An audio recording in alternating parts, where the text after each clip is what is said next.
Ginisa sa pagdinig ng Sangguniang Panlalawigan ng Pampanga, mga lokal na opisyal ng PORAC, kaugnay sa sinalakay na Pogo Hub doon. Katakataka raw kasing nakalusot sa lokal na pamahalaan ang negosyo ng Pogo sa kabila ng maraming questionabling dokumento nito. May unang balita si Darlene Kai. 10 ektaryang lupain, 46 na gusali, libo-libong mga empleyado. Ganyan kalaki at kalawak ang Pogo Hub na ito sa Porac, Pampanga. Niraid yan ng motoridad noong June 4 dahil sa pag-ooperate ng walang permit at sa mga report na pugad ito ng mga krimen tulad ng torture, kidnapping, human trafficking, sex trafficking at scamming. Ito na raw ang pinakamalaking iligal na pogo sa buong bansa. Kaya ang tanong ng taong bayan, paano ito nakalusot sa gobyerno? Yan mismo ang pinag-usapan sa isang public hearing na ginawa ng Sangguniang Panlalawigan ng Pampanga. Wala kaming kaalam-alam. Ang alam namin, malaki ang tiwala namin sa LGU, kay Mayor Jing, na ang LGU, siya talaga ang merong dapat i-report o kung merong mang danger, merong bang bagong business.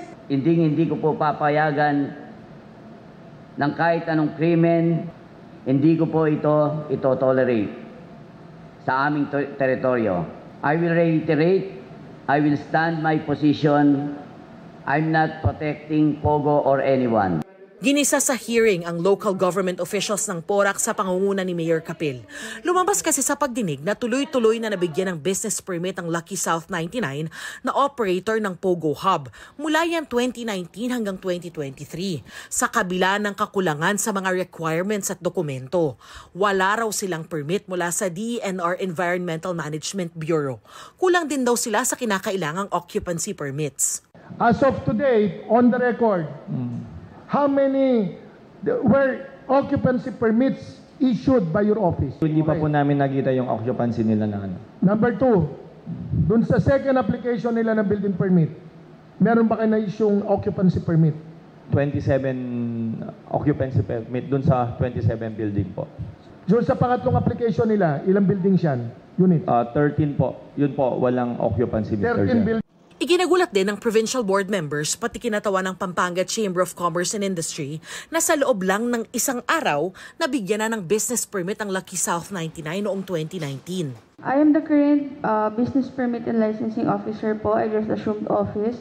Based on records po na hawak ko ngayon, nag-apply po sila ng application around November 11 po of 2019. Kailan na-issue yung business permit po? business permit? That same day po, sir. On the same day? November 11 po. May lilintikan tayo dyan. Sabi naman ng kinatawan ng Business Permit and Licensing Office, prinoseso lang daw nila ang business permit application base sa mga dokumentong ibinigay sa kanila. Mayor, tanong ko lang, bago ka ba mag-issue ng permit para sa mga building, nagpapakondak ka ba ng inspection? Actually, yung routine inspection lang po. Marami rin daw bagay na questionable sa mga ipinapasang dokumento ng Lucky South 99 taon-taon.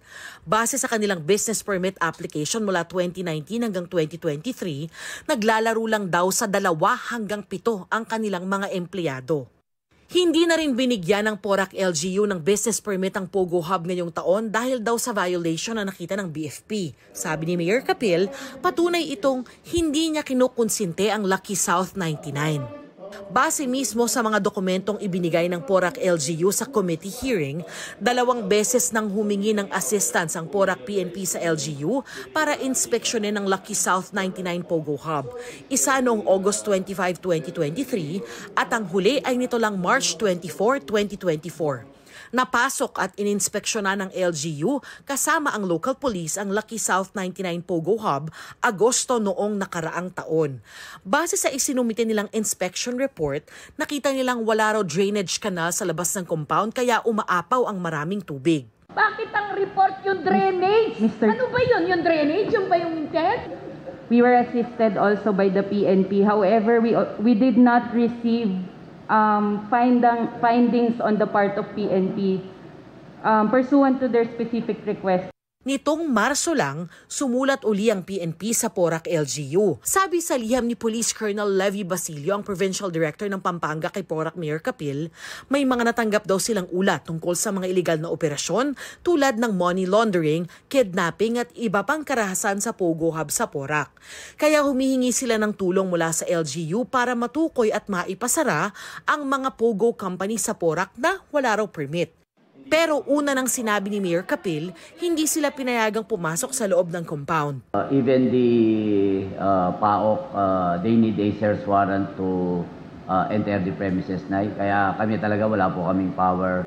Pinuna rin ng mga opisyal ng Pampanga Provincial Government ang napakaliit daw na real property tax at bayad sa renewal ng business license kahit napakalaking negosyo ng Lucky South 99. Sa kabuuan ay 14,000 piso lang taon-taon.